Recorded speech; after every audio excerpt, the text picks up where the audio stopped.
Pada kesempatan ini saya ingin menyaringkan kebenaran firman Tuhan di dalam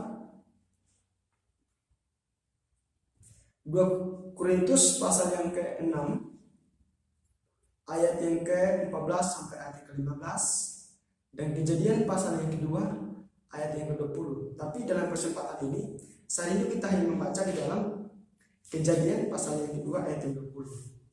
Nah, Kejadian pasal yang kedua ayat 20 berbunyi demikian. Manusia itu memberi nama kepada segala ternak, kepada burung-burung di udara, dan kepada segala binatang hutan. Tapi baginya sendiri ia tidak menjumpai penolong yang sepadan dengannya. Nah, kalau dari teks ini ternyata Hawa belum diciptakan atau Hawa belum ada pada sisi Adam. Nah, maka sesudah Adam menemani segala ternak tersebut, baru Adam diberikan pasangan dari Tuhan Rasul Adam. Nah, dari teks yang kita baca, saya ingin membagikan kebenaran firman Tuhan ini dari satu topik yang saya ambil berdasarkan teks ini, yaitu pasangan yang sepadan dan seiman. Pasangan yang sepadan dan seiman.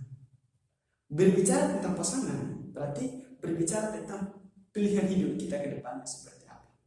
Berbicara tentang pasangan berarti berbicara tentang bagaimana kita menentukan siapa yang akan bersama kita ke depannya. Nah, sebelum kita masuk, saya ingin membagikan bahwa kenapa seringkali dalam menjalani sebuah hubungan terkadang yang lebih merasakan banyak sedih, banyak merasakan kehilangan, itu siapa? Kebanyakan perempuan. Laki-laki merasa enjoy, laki-laki merasa santai, laki-laki merasa dia paling lebih gampang melupakan pasangan walaupun pacaran dalam rentang waktu yang sangat lama. Nah, karena laki-laki itu dalam berpacaran dia lebih fokus atau berdasarkan pada logikanya ketika dia berpacaran, bukan berdasarkan hati.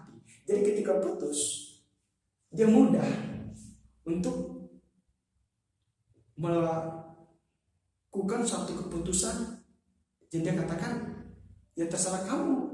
Karena apa? Dia berdasarkan logikanya, dia ada sesuatu yang tidak masuk logika. Dia merasa santai, itu salah. Tapi perempuan berdasarkan perasaan. Jadi kalau misalnya ada hal yang sepertinya tidak mengenakan, itu langsung menyentuh perasaan perempuan. Karena dia berdasarkan perasaan, bukan berdasarkan logika. Makanya kebanyakan kalau perempuan disakiti, itu kebanyakan menangis, bukan laki-laki yang menangis. Kenapa? Dia berdasarkan perasaan. Perasaannya merasakan seperti apa? Begitu. Nah, mengapa kita harus belajar tentang pasangan yang sepadan dan pasangan yang seiman? Saya melihat ada banyak pasangan, apalagi banyak orang Kristen, pemuda-pemudi Kristen yang ketika berpacaran tidak memiliki tujuan hidup. Mereka setelah menentukan pasangan hidup. Maka pada kesempatan ini saya menyampaikan kebenaran firman Tuhan ini supaya bagi kamu pemuda-pemudi yang dimanapun kamu berada, kamu jangan salah memilih pasangan hidup. Karena kamu ketika salah memilih pasangan hidup, maka itu akan berdampak juga pada masa depan. Nah, yang kedua, supaya kamu menemukan pasangan yang dapat melengkapi kamu, pasangan yang dapat menerima kamu apa adanya, pasangan yang tidak egois ketika kamu menjalin hubungan dengan dia. Yang ketiga, supaya ketika kamu menjalin hubungan, kamu memiliki arah atau tujuan dalam hubungan yang kamu jalani. Maka sebelum kamu memulai atau menjalani hubungan kamu, Anda harus mengerti prinsip-prinsip dalam menjalin hubungan. Anda bukan hanya sekedar menjalin hubungan, Anda bukan hanya sekedar menyampaikan perasaan Anda kepada pasangan Anda, lalu Anda mengatakan, ya sudahlah, intinya jalani. Bukan, tapi ada prinsip-prinsip tertentu, ada langkah-langkah tertentu yang harus Anda latih sebagai proses sebelum menjalani hubungan. Supaya apa? Anda tidak mudah disakiti, Anda tidak mudah dibodohi, oleh pasangan hidup Anda. Maka sebelum menjalani hubungan Anda harus mengenal dia. Mengenal itu perlu, ya. Mengenal dan kenal itu berbeda. Kalau mengenal berarti kamu tahu tentang kehidupan dia. Kalau kenal, kamu hanya tahu namanya siapa, tapi nggak tahu tentang kehidupannya dia seperti apa, sifat dia seperti apa, temperamentnya dia seperti apa, kamu tidak tahu. Maka harus mengenal dia. Yang kedua, harus memiliki kesamaan. Misalnya memiliki warna favorit yang sama. Terus yang kedua mungkin makan favorit yang sama, minuman favorit yang sama, atau mungkin memiliki background yang sama, atau mungkin memiliki agama yang sama. Jadi harus ada persamaan supaya dalam kalian menjalin hubungan, kalian sudah tahu tentang sebenarnya hal yang sering kalian lakukan itu apa. Jadi ketika kalian menjalin hubungan ada kesamaan, maka satu saling melengkapi satu. Yang ketiga, harus seiman. Sebelum kamu menjalin hubungan, kamu cari pasangan yang seiman. Kalau kamu salah memilih pasangan, maka pasangan itu pun akan berdampak ke depannya. Kamu jangan menikah dengan pasangan yang beda iman. Walaupun kita lihat banyak orang yang berpacaran, banyak orang yang menikah beda agama, tapi kebahagiaannya sebenarnya bukan dari situ. Kebahagiaannya sebenarnya adalah ketika kita seiman, lalu kita sama-sama hidup takut akan Tuhan. Itu lebih bahagianya, saya katakan lebih istimewa, lebih wow, apalagi kita dalam Tuhan. Jadi seiman itu perlu. Yang keempat, sebelum kamu menjalani hubungan, kamu juga harus memilih pasangan yang siap untuk menerima kekurangan kamu, bahkan keburukan kamu, serta background kamu. Kalau pasangan tidak menerima kekurangan kamu, keburukan kamu, bahkan latar belakang kamu, tidak perlu pacaran dengan pasangan seperti itu. Karena apa? Dia hanya melihat kamu dari materinya, dari fisiknya, dari tampannya. Itu bukan pasangan yang baik. Kalau pasangan yang baik, pasangan yang siap menerima kamu apa adanya. Jadi sebelum kamu menjalin hubungan, kamu harus melakukan beberapa hal ini. Lihat, apakah kamu mengenal dia? Apakah kamu memiliki kesamaan dengan dia? Apakah kamu seiman dengan dia? Atau dia tidak seiman dengan kamu? Dan selanjutnya, apakah dia siap menerima kamu apa adanya?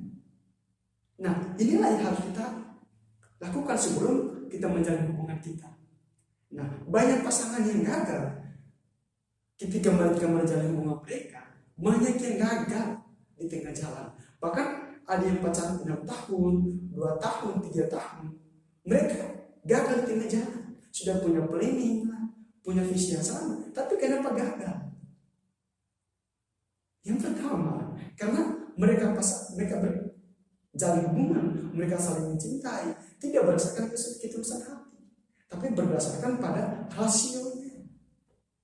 Pokoknya sesuatu yang walaupun lama, tapi sesuatu yang misalnya tidak pas dengan paradigmanya, dia katakan salah. Akhirnya si perempuan gak mau ngalah, laki-laki gak mau ngalah, akhirnya apa? Rapuh. Nah, ini yang seringkali terjadi oleh pemuda-pemuda Kristen. Bahkan pemuda-pemuda di agama lain pun mengalami hal yang sama seperti ini. Nah, yang kedua, kenapa gagal? Karena apa? Pasangan yang mereka pilih itu mereka lihat dari tampannya. Apalagi di zaman anak milenial sekarang, mereka maunya lihat dari ketampanan pasangannya. Kalau kamu nggak tampan, nggak mau. Style muka bagus nggak mau. Kalau kamu nggak punya material nggak mau.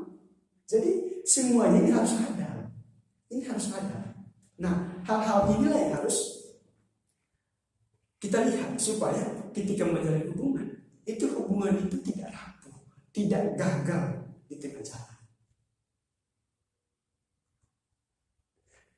Sebelum kita masuk ke dalam maksud dari firman Tuhan yang saya jelaskan, beberapa pendahuluan juga sampaikan tadi. Sebenarnya kata sepadan itu apa? Nah, menurut Kejadian pasal 18, Tuhan Allah berfirman, tidak baik kalau manusia itu seorang diri saja. Aku akan menjadikan penolong sepadannya. Nah, kata sepadan itu sebenarnya apa? Kata sepadan itu artinya adalah seimbang, memiliki kesamaan, dan saling melengkapi. Makanya saya katakan tadi, kalau misalnya kamu menjalin hubungan, tapi kamu tidak memiliki bersamaan dengan pasangan yang kamu jalani, kamu perlu lagi untuk evaluasi tentang hubungan kamu. Jadi pasangan yang sepadan artinya seimbang, memiliki kesamaan, dan saling melengkapi. Itulah pengertian pasangan sepadan. Nah, peran seorang pasangan itu seperti apa? Yang tadi sebagai laki-laki, sebagai perempuan, itu sebenarnya peran mereka dalam menjalin hubungan itu seperti apa sih? Perannya. Nah, yang pertama sebenarnya peran pasangan adalah dia harus perhatian kepada pasangannya, harus menunjukkan sikap perhatian dia kepada pasangan. Kalau dia tidak peduli dengan pasangannya, dia bukan pasangan yang baik. Yang kedua, dia siap melengkapi kekurangan pasangannya. Itu perannya. Jadi misalnya pasangannya ini orang yang cepat marah, maka dia harus sabar. Artinya dia melengkapi kekurangannya pasangan ini. Kelemahannya dia adalah cepat marah, maka dia sebagai pasangan harus siap menghadapinya dengan kesabaran. Nah, itu contoh. Yang ketiga, saling memahami satu sama yang lain. Itu perannya. Jadi sebagai pasangan kita jangan kita ngotot. Kalau misalnya pasangan kita katanya sibuk kerja, mungkin lagi meeting sama rekan kerja atau rekan bisnis, ya setidaknya harus pahami dong. Kita sebagai pasangan pahami. Oh, pasangan saya lagi sibuk, tidak masalah. Ingat, kalau pasanganmu tidak pahami tentang keadaan kamu, kalau kamu sibuk, dia bukan pasangan yang baik. Pasangan yang baik adalah dia punya waktu tertentu untuk pasangannya. Dia mengerti kalau pasangannya sibuk, it's okay, tidak apa-apa. Nanti ada waktu pasti dia hubungi. Nah, itulah pasangan namanya saling memahami. Jadi hal-hal ini harus kita dalami, harus kita lakukan sebelum menjalani hubungan itu. Kalau kita tidak melakukan itu, kita sama arti dengan menjalani hubungan, tapi hubungan itu sepertinya tidak memiliki arah, tidak memiliki kejelasan. Makanya sangat perlu untuk kita mengenal pasangan kita, untuk kita benar-benar mengetahui tentang kehidupan pasangan itu seperti apa, supaya ketika kita menjalani hubungan kita sudah siap. Ketika kita menjalani hubungan, kita sudah memiliki tujuan. Jadi kalau kita berdiri pada tujuan, berdiri pada komitmen, tentu apapun rintangan, apapun masalah bentuknya, kita tidak takut lagi. Kita hanya tak bertahan dan bertahan sampai akhirnya kita naik sampai pada pelaminan. Nah, inilah yang harus kita mengerti. Yang kedua, pengertian seiman. Seiman ini sebenarnya seperti apa? Nah, kalau saya definisikan, seiman ini sama dengan satu kepercayaan. Percaya hanya kepada satu Tuhan, atau percaya kepada Tuhan yang sama. Dan itulah seiman. Kalau kita orang Kristen, seiman artinya kita memiliki keyakinan. Yaitu keyakinan kepada siapa? Beriman kepada siapa? Beriman kepada Tuhan Yesus. Kalau kita orang Kristen. Nah, makanya seiman itu perlu dalam kita menentukan pasangan hidup. Kenapa di luar sana ketika orang menikah, pasangan yang berbeda iman, tapi mereka bahagia. Ingat, kebahagiaan itu bukan berdasarkan kepada material Anda. Tidak. Kebahagiaan itu bukan berdasarkan kepada style Anda, tampan Anda. Tidak. Tapi yang lebih bahagia adalah ketika kamu menjalin hubungan kamu dengan penuh komitmen, punya prinsip, punya tujuan, dan lebih bagusnya, bahkan lebih bagi saya, lebih kerennya, kalau kamu berdua takut Tuhan. Saya akan jempol. Inilah yang harus kamu tanamkan dalam diri kamu sebagai orang Kristen. Nah, ciri-ciri pasangan seiman itu seperti apa? Kalau bicara tentang pasangan seiman, maka ciri-ciri pasangan seiman itu seperti apa? Nah, banyak orang tidak mengerti, banyak pemuda-pemudi tidak mengerti tentang pasangan seiman itu seperti apa, pasangan seiman itu seperti apa. Akhirnya apa? Hubungan itu hancur. Kenapa? Tidak memilih pasangan seiman, tidak mengetahui pasangan seperti apa. Akhirnya hubungan hancur. Maka yang pertama, supaya kita mengetahui bahwa pasangan kita seiman, atau kita memilih untuk mendalami tentang pasangan seiman yang lebih alkitabiah, atau lebih katakan lebih dewasa iman, itu seperti apa? Nah, yang pertama, pasangan seiman menurut saya pasangan yang mencintai firman Tuhan.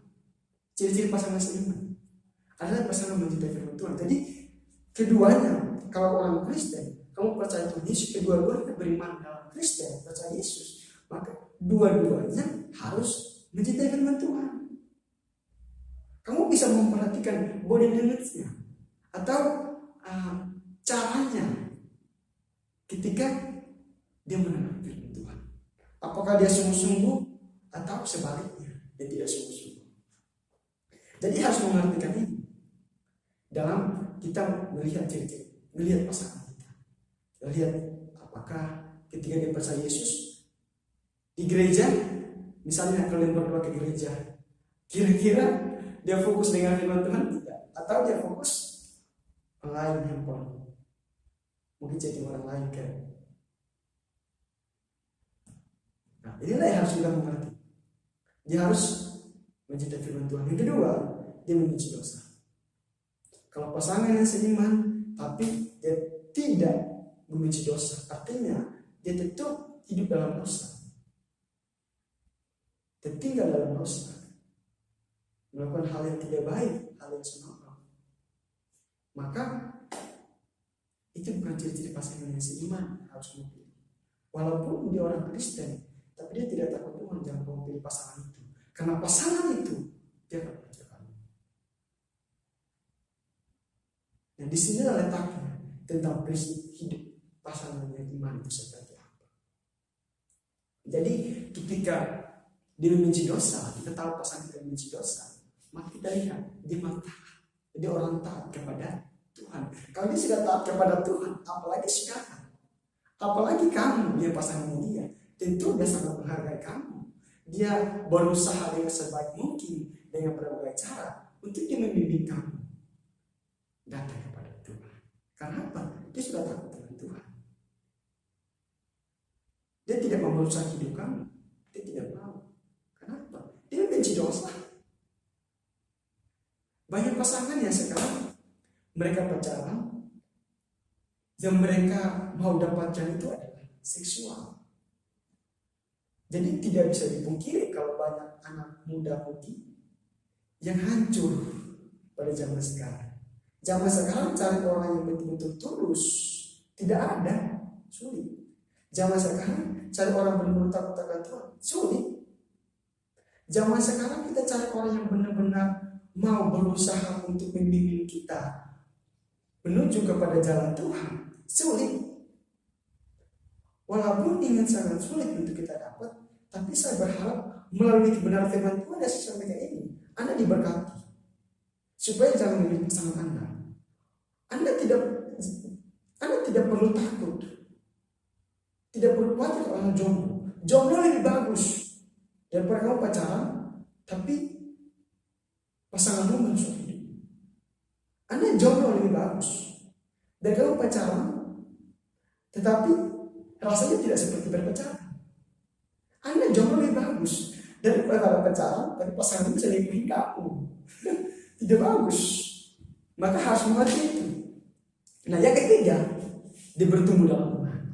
Walaupun dia orang Kristen, tapi dia tidak memiliki hubungan yang dekat dengan Tuhan. Dia bukan orang Kristen sejati. Pilihlah pasangan yang benar-benar takut Tuhan. Pilihlah pasangan yang benar-benar cinta Tuhan, cinta firman Tuhan, bahkan cinta kamu. Kalau Tuhan dia cinta, tidak mungkin dia tidak cinta kamu. Oleh karena itu, carilah pasangan yang bertumbuh dalam Tuhan. Artinya, dia harus memiliki kedekatan dengan Tuhan, memiliki satu hubungan yang erat dengan Tuhan. Hal ini dapat dilihat dari buah pertobatan yang nyata dalam kehidupan sehari-hari. Tentu kamu sebagai pasangan, kamu tahu bahwa hidup dia sehari-hari seperti apa. Apakah dia rajin gereja, rajin baca firman Tuhan, rajin berdoa. Itu harus kamu tahu. Apakah dia terlibat dalam kelas komunitas yang berkomitmen untuk bertambah secara rohani. Jangan sampai ketika berpacaran dia fokusnya bagaimana dia mendapatkan hal yang dibutuhkan dari kamu. Misalnya dia pacaran cuma mau supaya dia mendapatkan seksualitas. Nah, inilah yang sebenarnya harus kita hindari dari kehidupan kita sebagai pemuda-pemudi Kristen. Kalau kamu tahu hal ini, kamu hati-hati dalam memilih pasangan hidup. Kamu jangan terlena dengan tampannya, jangan terlena dengan stylenya, jangan terlena dengan materialnya. Tapi bagi kamu pemuda-pemudi yang luar biasa sebagai orang Kristen, pilihlah pasangan yang seiman, pilihlah pasangan yang sepadan, pilihlah pasangan yang tulus mencintai kamu, dan pilihlah pasangan yang siap menerima kamu apa adanya.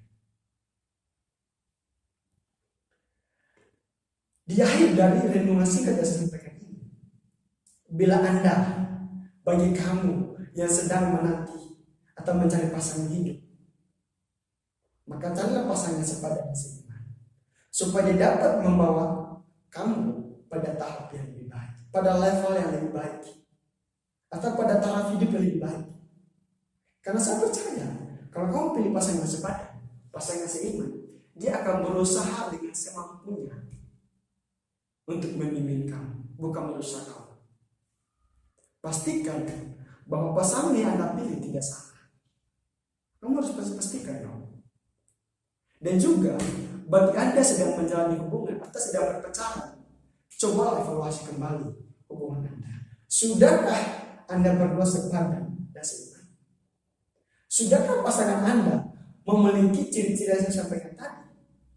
Dia takut Tuhan, cinta firman Tuhan, bahkan bertumbuh dalam iman. Dia sudah memiliki kesamaan dengan Anda atau berbeda dengan Anda. Bahkan lebih jahatnya lagi, kalau dia berbeda agama dengan Anda. Oh, itu parah. Jangan sampai kamu pemuda